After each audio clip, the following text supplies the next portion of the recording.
Ranno. It is Jmac. The edge guards are going to be important in this matchup for sure. And I mean, like, we can say that in a few matchups, but this one, I feel like with how bad Olympia's vertical recovery height is at times, that's going to be like the big factors if you can get Teri to the bottom right corner as often as possible. We go game 1 here on Jules Vale.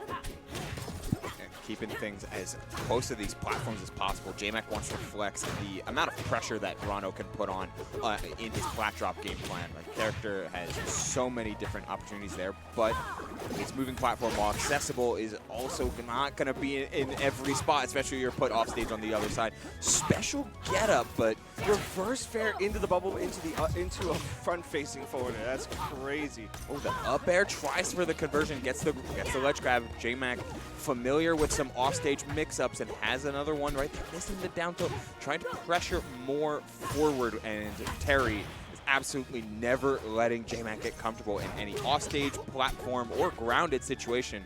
We are always seeing the Olympia just charge in with big fairs, big nairs, and a lot of FADCs and moonwalks just to cover ground space so seamlessly. Oh, hello. There we see the edge guard in place. Oh, the rat trick barely misses. Catches the crystal, but doesn't catch Olympia. Manages to make it back to stage. Gets the pummel. Gets the. Oh my God! The double fair out the side. Hang on a second. Double nair was crazy. I wonder what he was trying to really intercept there, or just maximizing damage. Might have been, yeah. Because I mean, going that far out, maybe just burning the resources. Honestly, could it would have made something to force the double jump, force the air dodge out, just force a resource range. That way, the intro may have been a little easier. But 138 right now on Teri, making the stock really last. He's always keeping this Jules Vale platform out of the way, and it's preventing Jmac from getting a lot of devious. The moonwalk F tilts are crazy. It's so seamless, and he's really stopping Jmac from not only getting started, but just reducing the amount of threat that this Ranno has in just about any position. Over engineers the edge guard, could have just rolled on. Instead, we find the scramble, takes the stock, but down 2 stocks to 1, you need a big opportunity here and here right now. Breaks the crystal, trying to apply a little bit of pressure with needles before going in, but it's all chip damage. Meanwhile, Teri's strapped he's strapped with these crystal pops and moonwalks and everything in between, always ready to extend.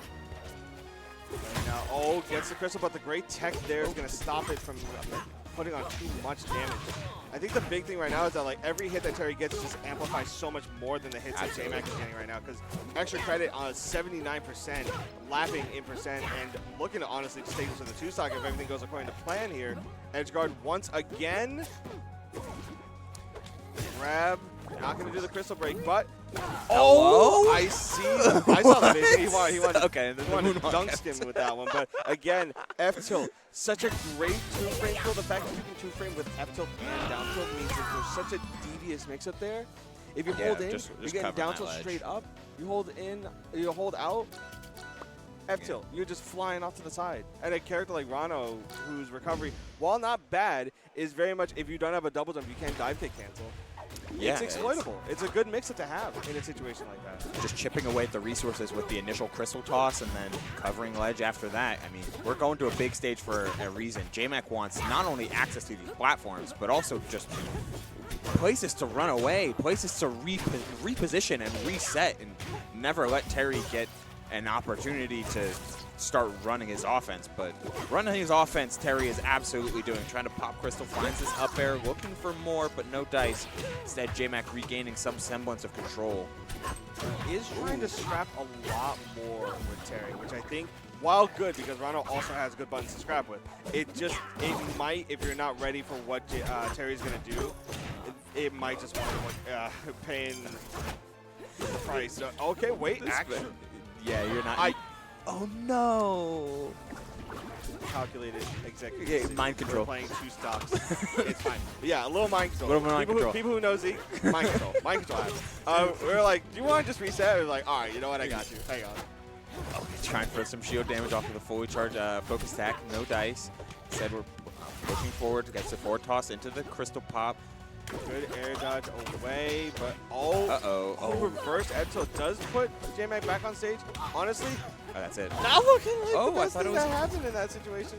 Eats an extra 20% and is now off stage once again. I thought that was going to be an up special finish. Instead, we're just F tilted to the other side of the screen. holding steady with yet more coverage. This moonwalk movement is just perfectly positioning Teri to be in the right spot at the right time to extend off of any individual hit. He finds the launcher and just repositions underneath these platforms. They're so accessible for Ranno for all this flat drop movement, but for Teri, it's about resetting on them to get back the resources and to chase further up the screen. We saw right there, yeah. Teri knew that Jmac wasn't going to have a lot of drift, so it was just like, oh, you know, I could probably just get this up B. Right. You know, no big deal. I can just get up here because I have the resources. You're forced into these situations. Oh, again, Jmac trying to pressure with these drop zone back airs, but Teri's been recovering decently high and very well to avoid exactly those like ledge grab back airs. Oh, still in vulnerability. Actually, the special getup being so slow might have actually mixed up Jmac's timing on that. But gets reverse fair, only 55% right now. That's not a lot, but Olympia is not the easiest character to explode sometimes. Yeah, especially on a big stage like this. Like Olympia at 9% is a whole lot less comboable than when she's at like the 50 range because she just falls so fast. You're almost forced to go for resets because any like up throw just means, oh, I have to. She's just falling like a rock. She's already back at the ground by the time you're actionable.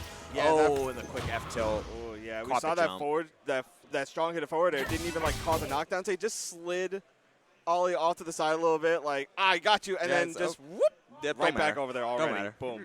And just again, Teri up 2-0 right now. But the games are close, where it looks like we're going back to Fire Capital for game number 3.